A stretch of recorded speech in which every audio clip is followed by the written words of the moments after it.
વાપીમાં truck ભાડે રાખવાના બહાને ડ્રાઈવરો અને ટ્રાન્સપોર્ટરો સાથે લાખો રૂપિયાની છેતરપિંડી થઈ છે. અમિત નામના ઠગે ટ્રક ભાડે રાખવાના બહાને ડ્રાઈવર્સ અને ટ્રાન્સપોર્ટર્સ સાથે લાખોની ઠગાઈ કરી છે. અંદાજે ટ્રાન્સપોર્ટર્સ અને ટ્રક ચાલકોએ 20 લાખથી વધુ ગુમાવ્યા છે. પ્રાથમિક તપાસમાં જાણવા મળ્યું છે કે અમિત નામનો ઠગ ટ્રક ભાડે રાખવાના બહાને એડવાન્સમાં પેમેન્ટ કરવાનું બહાનું બતાવીને રિક્વેસ્ટ મોકલતો હતો અને ત્યારબાદ જેવા ડ્રાઈવર્સ કે ટ્રાન્સપોર્ટર્સ રિક્વેસ્ટ સ્વીકારતા તરત જ ખાતામાંથી પૈસા જમા થવાને બદલે ઉપડી જતા હતા, જેથી પોલીસ ફરિયાદ નોંધાઈ છે. હાલ તો પોલીસે ફરિયાદના આધારે છેતરપિંડી અંગે તપાસ હાથ ધરી.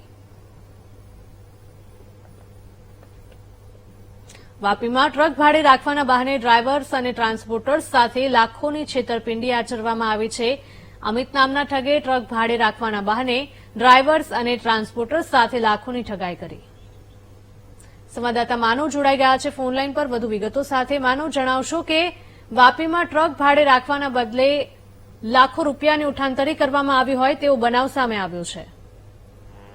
હિરલ, આપને જણાવવાનું કે વલસાડ જિલ્લાનું જે ટ્રાન્સપોર્ટ નગર છે સૌથી મોટું ટ્રાન્સપોર્ટ નગર કહી શકાય. 5,000 થી વધારે રોજની ટ્રકની આવાજાહી થતી હોય છે. તેવામાં એક અમિત નામની ઓળખ આપીને જે એક વ્યક્તિ છે વિવિધ પ્રકારના જે ટ્રાન્સપોર્ટ ઓફિસના નકલી કાર્ડ બનાવીને અન્ય જે ટ્રાન્સપોર્ટર હોય છે તેમને ફોન કરીને ટ્રક ભાડે લે છે અને ત્યારબાદ પૈસા ટ્રાન્સફર કરવાના બહાને જે કોડ મોકલે છે અને અભણ ડ્રાઈવર એ કોડ સ્વીકારી લે અને જો એક ઓટીપી પણ માંગતો હોય છે અને જયારે ઓટીપી પેલો આપી દેતો હોય છે ટ્રક ડ્રાઈવર ત્યારે તેના ખાતામાંથી જેટલા પૈસા હોય તેટલા ઉઠાંતર કરવાની જે ઘટના બહાર આવી છે.